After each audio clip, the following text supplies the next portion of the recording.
Good morning, everyone, and today I'm going to be ranking the most used study hack to the least used study hack for me, what I personally use every day while just doing from past how many years? A lot of years of studying. So, till now, whatever I've used, I'm going to be ranking them. I'm going to be talking a few points on them here and there. And of course, I'm going to be using ChatGPT for asking some unique things. So, let's go directly. I don't want to waste any time. Let the ChatGPT load. Perfect. It's loaded and let's go. Hey ChatGPT, can you give me some study techniques or study hacks which many people use every day to do their things? And I'm going to be having like a chart and I'm going to be ranking from 1 being the least used and 5 being the most used for my daily uses, for my daily usage. So what you can do is give me one by one. Just tell one of the study, methods or tricks or anything what people use in general, and let's see how where I keep it, and we'll move on one by one and see where it goes. Sounds good? That sounds great. All right, let's kick it off with the first one, flashcards. How often do you find yourself using flashcards for studying? Okay. So that's nice. So the first one is flashcards, and ChatGPT gave me flashcards. Okay, for studying specifically, I don't use flashcards at all. But there was a championship called Memory Championship where I had to memorize a long list of data. The first one itself is crazy actually. A long list of data, and there to memorize something called the peg images, I used to use flashcards. So it's not like I never used it. So I'm going to rank this at 2 or 3. Let's think about it. I used it but not for everything. So oh my goodness, where's the duster? Okay, the duster is there. Once. No worries, take your time. It's totally understandable that you use flashcards in specific contexts. We'll put it at a 2 or 3 for now, and if you change your mind later, we can always adjust. All right, let me know when you're ready for the next one. Okay, flashcard is there. I don't know if it's mirrored in the camera. It looks mirrored here. So let's go. Flashcards is a number 2, and why not we move on to the next one without wasting any more time? Awesome. All right, the next one is mind mapping. Do you use mind maps to organize your study material? Okay, let's go with mind maps here. So mind maps is a really good way to organize and do many other study materials. I've done many videos on it, and it's actually nice to be more creative and do mind maps. Actually, in my previous school, before every chapter, I think it's there in many other schools also, we used to do something called a concept map, which is kind of similar to a mind map but without the adding color and picture. But do I use it very often in my chapters regularly? Not that much. So to be honest, I'm going to rank this as, I've used it more than a flashcard. So let's go with mind Got it. map as number 3. Let's go with mind map in number 3 position. Perfect. Mind maps it is at number 3. All right, we'll keep that in mind. Whenever you're ready for the next one, I'm ready. just let me know. Awesome. All right, the next one is the Pomodoro technique. Do you use that to manage your study session? Pomodoro technique. I used to do that a lot actually. And it's definitely higher than both of them. I'm debating should I keep it in number 5 or number 4. So I think it's I used to use it a lot. Pomodoro is, of course, having a set of study session and a small break in between. Like, for example, 40 minutes of studies, 20 minutes of break. 40 minutes of studies, 20 minutes of break. So we are giving relaxation and studying at the same time. So it would look like I'm just going up the ladder, but honestly, let's just keep the... What's the spelling of Pomodoro? You got it. It's spelled Pomodoro. And it definitely sounds like it's a top contender for number 4 or 5. So let's put it at number 4 for now, and we'll see how it fits with the rest. Sure. Let me know when you're ready for the next. I'm ready for the next one. Awesome. All right, the next one is using mnemonic devices. Do you use any memory aids or tricks to help you remember information? Okay, mnemonic is a very nice one. Mnemonic is basically like saying is just using like different quotes so that we are going in a rhyme. If you want an example, a nice mnemonic would be of what do you say?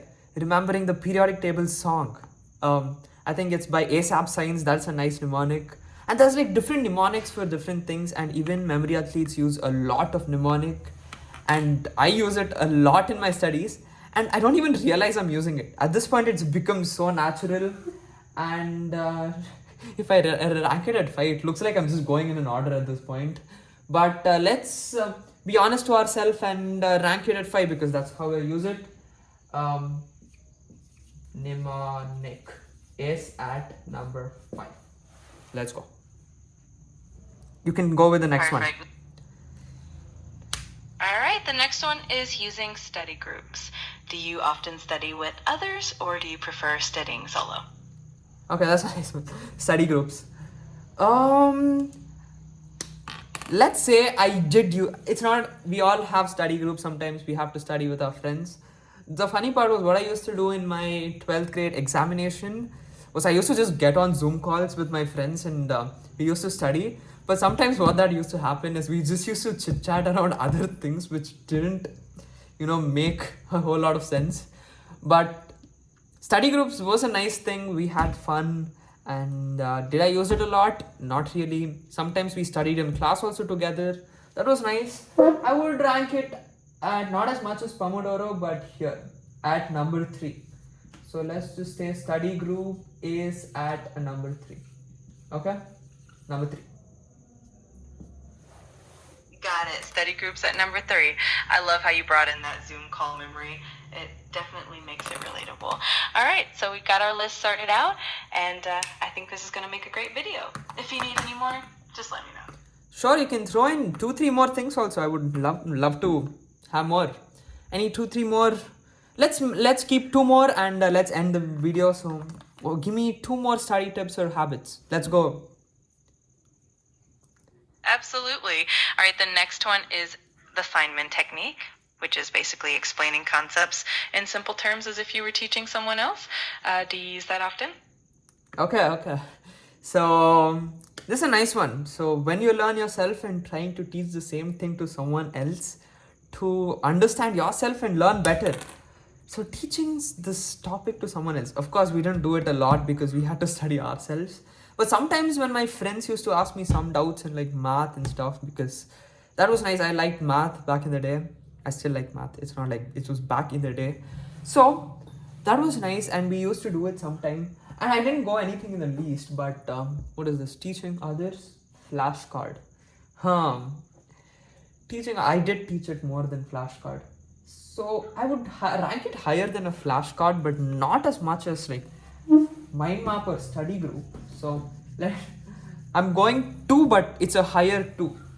So teaching others. I'll just say teaching others. Learning by teaching others. That's a nice one. So it's a higher number 2 and flashcards goes to the lower number 2. Perfect. I love that adjustment.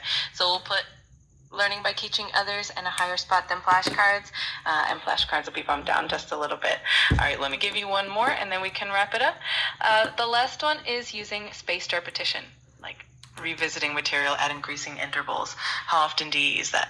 Okay, spaced repetition is a nice one, and this technique actually makes us remember for a very long time. Spaced repetition is repeating the same topic after a correct interval of gap. But how much times do I use it?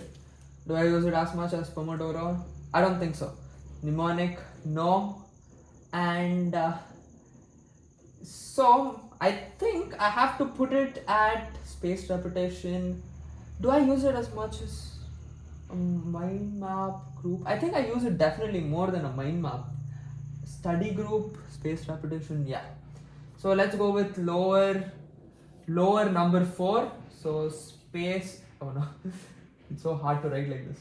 Spaced repetition. No worries. And because there's nothing at number 1, I guess I'm just going to put flashcards as number 1. So my whole list is done. And thank you so much, ChatGPT, for helping me with this nice video, and it was nice of you. You're very welcome. I'm glad I could help, and I had a lot of fun with this. I'm sure your video is going to be awesome. If you need any more help or just want to chat, I'm here. That was nice. So I'll close ChatGPT, and yeah, that was a nice video. I hope it's not mirrored and it's straight and you can see it. For me, it's looking mirrored right here. But that was a nice video, and I got to know many things. Mnemonic, Pomodoro, space repetition, teaching others. This is just what I use. It's not a ranking of which is good or bad. It, of course, it's different for different people. Some people prefer flashcards more. Some people actually learn a lot by teaching others, and that's a really good way, by the way. It's when you teach others, you learn yourself. So very good way. Mind maps. All of these techniques are pretty nice, and it's dependent on you what you're going to use. So see you soon, and that was a nice video.